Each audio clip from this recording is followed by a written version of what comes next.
two family farm legacies in two different counties in Kansas are represented in the recognition of Jim and Terry DeGeer as Kansas Master Farmer, Master Farm Homemaker, class of 2016. Jim originally hails from Barber County. He is a fourth-generation cattle seed stock producer and still a partner in the 4,500-acre DeGeer Ranch near Medicine Lodge. Jim met Terry while both were attending Kansas State University, and a few years after graduating from K-State and marrying, they returned to Terry's family farm in Neosho County, southeast Kansas, near Erie, to be part of Reinhardt Farm. In fact, Terry and Jim are the third generation of Reinhardts to be named Kansas Master Farmer, Master Farm Homemaker. Terry's father, Richard, still participates in the operation, which is now a leading producer of registered Gelbvieh seed stock, raised on their 700-acre homestead and pasture. Jim recounts the path that led Terry and him back to Reinhardt Farm. We had been interested in getting started in a seed stock operation. Like I say, I had learned the seed stock business from George Slickaw. We looked over our options. The Gelbvieh breed at the time was just going good, and we decided that there weren't very many Gelbvieh breeders down in this area. If you're going to try to sell something, you want to sell something that nobody else has. So we got started in the Gelbviehs. We liked what the breed offered, and it was also an opportunity that we could breed up our commercial cows through artificial insemination and take those half-blood calves and register them, and then continue registering progeny out of them and building up to a pureblood herd that way.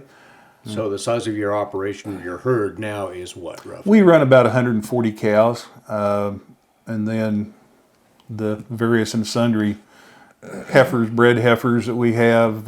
There's generally around 200 head on the place at any one time. We sell 10 to 15 bulls a season. It's kind of what we keep and try to merchandise. We've tried to maintain very high quality cattle, keep improving. In the last 5 or 6 years, we've started doing some embryo transplant work. Had a liquid nitrogen service servicing AI tanks and AI technician service for 13 years. Once we got off the road and sold the nitrogen service, well, we were able to start doing some embryo transplant work and identified one of our cows that we felt was good enough to put in embryo transplant, so we did. And then I purchased a cow here a year ago that was out of a well-known cow family in the Gelbvieh breed, and we've been using her as a donor cow also.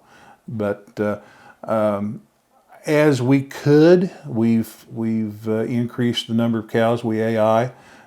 We started out, we were doing 6 or 10 a season. Well, then we made the decision that if we were going to get serious about it, we needed to AI everything. The synchronization protocols that we have these days make it a lot easier to do that, and so I try to AI all the heifers that we put into production, and as many of the cows as we possibly can. We probably AI 85% of our cow herd. The other 15% we use cleanup bulls on and just turn in with the bulls and run about a 60 to 90 day calving period. Our cleanup bulls, we've gone out and tried to buy the best bulls we can possibly afford and use them as much as we can then. But you have embraced technology along the way, which is an important part of your success. We have. Like I say, with the AI synchronization we have these days,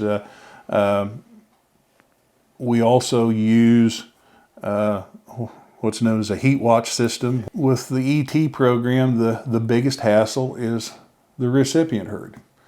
We use our own cows for recips.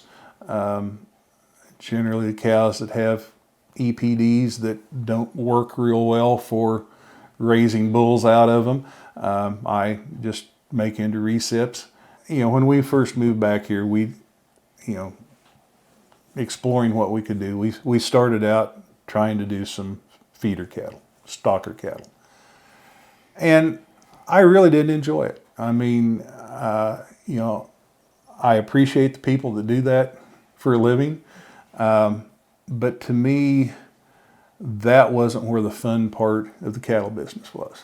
The genetics is. On top of all of this, the both of you have been very, very involved in various community and civic activities and extension, 4-H, most assuredly. Farm Bureau, you've been very heavily involved in those activities. So what drives you to keep up with all of that? We laugh and say it's in our DNA.